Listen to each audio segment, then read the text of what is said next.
গত কয়েকদিনের বৃষ্টিতে নোয়াখালীতে আবারও পানি বেড়ে নতুন করে সৃষ্টি হয়েছে জলাবদ্ধতা।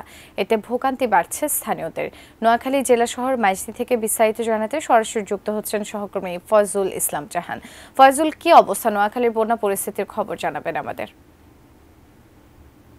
এখানে রোদ এবং মেঘের এক ধরনের লুকোচুরি খেলা চলছে, যে কোনো মুহূর্তে বৃষ্টি নামতে পারে। তো এর আগের কয়েক ঘন্টার বৃষ্টিতে নোয়াখালীতে পানি বেড়েছে, জলাবদ্ধতা বেড়েছে, এতে আবারও পুনরায় ভোগান্তি দেখা দিয়েছে। তো এখানে নোয়াখালী যে 8টি উপজেলায় জেলা প্রশাসনের সর্বশেষ তথ্য অনুযায়ী 8টি উপজেলায় নোয়াখালীতে এখনো 12 লাখ মানুষ পানিবন্দী অবস্থায় আছে। পাশাপাশি এখানে গত কয়েক ঘন্টা যে বৃষ্টি এতে পুনরায় মানুষ আশ্রয়কেন্দ্রে এসেছিল, কিন্তু গতকাল পরিস্থিতি ভালো হওয়াতে আশ্রয়কেন্দ্র থেকে অনেক মানুষ আবার বাসা বাড়িতে ফিরে গেছে। কিন্তু এখনো যে রাস্তাঘাট, গ্রামীণ যে রাস্তাঘাটগুলোতে যে পানির কারণে মানুষের চলাচলে বিঘ্ন হচ্ছে। শিয়া বাটার ও ভিটামিন ই সমৃদ্ধ lily glam beauty soap. Lily, always beautiful.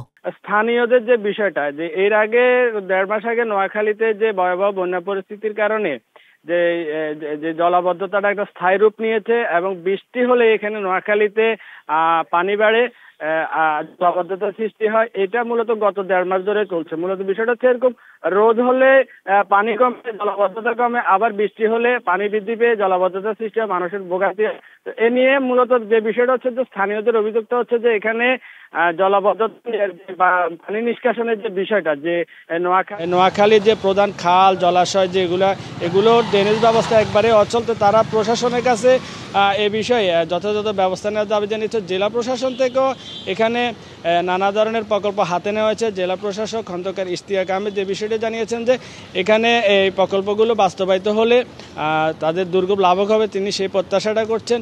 আরেকটা বিষয় আপনাকে জানিয়ে রাখি, এই জলাবদ্ধতার কারণে এখানে বিভিন্ন পানিবাহিত রোগে হাসপাতালে রোগীর সংখ্যা বৃদ্ধি পাচ্ছে, ডায়রিয়ার প্রকোপ অনেক বেশি।